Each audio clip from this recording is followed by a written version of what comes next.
Quizás sería buena idea comenzar el análisis partiendo de la construcción concreta del siguiente plano. Merece la pena detenerse en él, en tanto parece resumir visualmente las claves narrativas significantes principales de la película. En primer lugar, tenemos una división de altura remarcada por esa línea curva, esa suerte de serpiente humana que trepa por las escaleras y que desemboca en la figura del médico protagonista, Felix Clover. La importancia de su figura está remarcada además por un punto concreto de iluminación frontal que hace resplandecer el blanco de su bata, subrayado además por la luz que emerge a su espalda de la puerta de la consulta abierta. La línea de la mirada del espectador está guiada inevitablemente hacia él, depositando sobre su posición en plano una especie de sugerencia casi mesiánica. Hay, por lo tanto, dos mundos, el inferior, del que emerge la masa, la colección de desheredados que hacen cola implorando atención médica de low cost, y el superior, representado en esa consulta iluminada, en ese cuerpo joven y guapo que consuela, sana y porta un cierto saber sobre la enfermedad.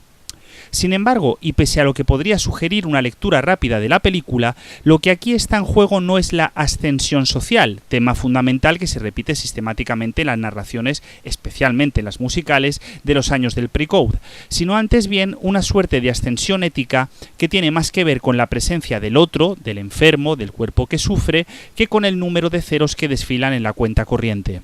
Verán, lo paradójico de esta película es que aparentemente el protagonista consigue su objetivo en el primer punto de giro de la cinta. Tenemos un primer acto fantástico en el que se muestran algunos detalles de su infancia con gran comicidad, en lo que sería el barrio judío pobre tradicional de Nueva York, y de pronto un genérico nos informa del buen rumbo de los acontecimientos. El objetivo del pequeño Félix es convertirse en médico y en la teoría clásica de la construcción de guiones lo que se nos está informando es que aparentemente eso ya está ocurriendo o está a punto de ocurrir, ¿no? El objetivo ha sido razonablemente alcanzado, sus estudios llegan a buen puerto, es decir, la propia anunciación afirma en un gesto de ingenua voluntad, los sueños se hacen realidad mientras el niño se convierte en hombre. Claro, aquí es donde empieza a desvelarse específicamente el peso narrativo de la película, su verdadera urgencia, es decir, que ese objetivo, es decir, el deseo del protagonista, en realidad no siempre es suficiente para poner en marcha los mecanismos concretos del relato cinematográfico. Esto supone un bofetón, por ejemplo, en las teorías más tradicionales de la construcción de guiones como las de McKee. Aquí, lo que hace tan estimulante la construcción narrativa de la cinta es pensar que su protagonista literalmente tiene que hacerse cargo del peso de su propio deseo, y que esto evidentemente no siempre resulta fácil. De hecho, la cinta utiliza a los personajes más miserables que se pueda uno imaginar para dar voz al sentido común, que en este caso es el sentido de los comunes. El protagonista, después de tantos años y de tanto esfuerzo, se supone que debe rentabilizar ese esfuerzo, ganarse un buen dinero, mudarse a la parte alta de la ciudad y dedicarse a las pícaras y estomagantes neurosis de esas damas pudientes de Nueva York. Claro, es además un discurso paralelo con el que actualmente rige la lógica del diseño y juicio de programas universitarios, es decir, lo que nuestros estudiantes deben estudiar debe servir para hacer caja, emprender, servir a los intereses de la empresa y ser muy práctico y muy cuantificable. Sentido común, queda dicho, pero en el que se atraviesa algo tan molesto y tan poco rentable como la propia responsabilidad ética o la capacidad del sujeto para decidir hacer de su saber algo que no dependa exclusivamente de la remuneración económica inmediata. Dicho todavía con más simplicidad, el drama de la película de la Cava es que el objetivo del protagonista en realidad no responde ética y económicamente a la misma línea de dirección narrativa.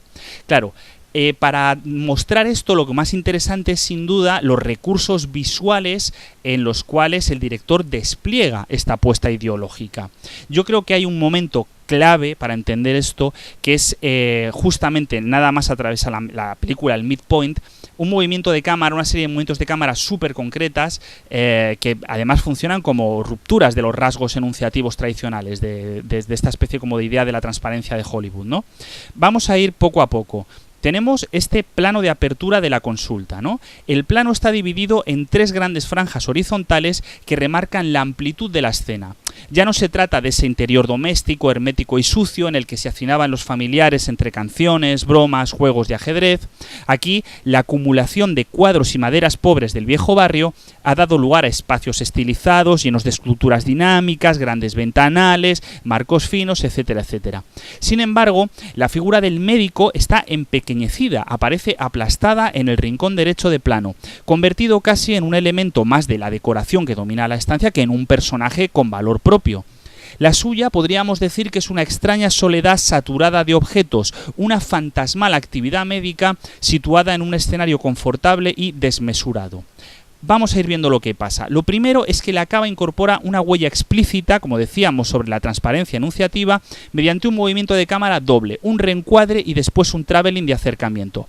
Vamos a ver el reencuadre. La cámara vira hacia la derecha levemente para situar la entrada de esa paciente.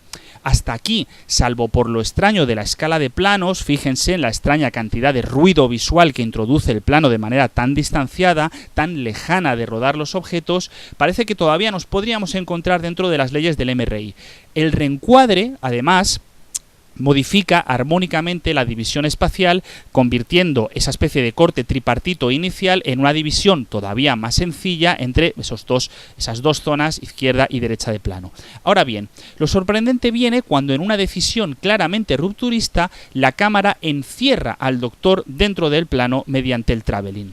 Evidentemente esto es del todo inesperado. ¿Cómo se puede cometer tan extraña descortesía con el propio texto, salvo que haya una razón de peso que lo justifique? Y por supuesto la hay. Aquí lo que Gregory La Cava corta salvajemente en ese espacio fílmico es esa especie como de personaje, esa especie como de persona que acude a la consulta en un gesto que además parece anticipar casi la modernidad, al menos en dos aspectos. Primero, no contamos con el contraplano de la actriz, es decir, ella no es nadie, la paciente no importa nada narrativamente y su enfermedad es del todo despreciable, pero a la vez subraya la soledad del protagonista al hacerle hablar literalmente con ese marco vacío izquierdo del plano.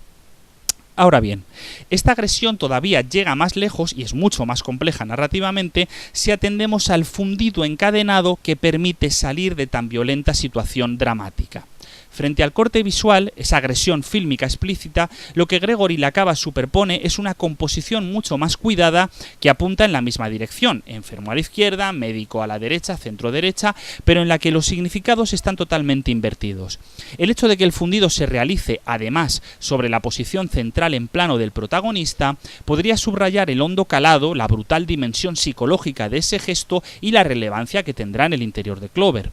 Literalmente, por atender a esa paciente aburrida que ni siquiera está presente visualmente en plano, dejará morir a un niño en la cama de ese hospital miserable al que su elevada posición económica le ha impedido regresar. Esta violencia enunciativa de La Cava emerge por lo tanto como un llamamiento ético que alcanzará su paroxismo en el momento en el que ese gesto sanador tenga incluso un precio económico, las manos del $1.000.000 del Dr. Felix Clover. El instrumento destinado a sanar tiene un valor verificable y puede, por tanto, ser considerado en su precisa función socioeconómica dentro del mecanismo de intercambio y consumo de mercancías. Ahora bien, como la cinta demuestra, realizar esa combinación no únicamente resulta ser algo mortal, sino también una negación explícita del gesto humano que debería, en fin, situarse en el centro mismo de cualquier actividad profesional.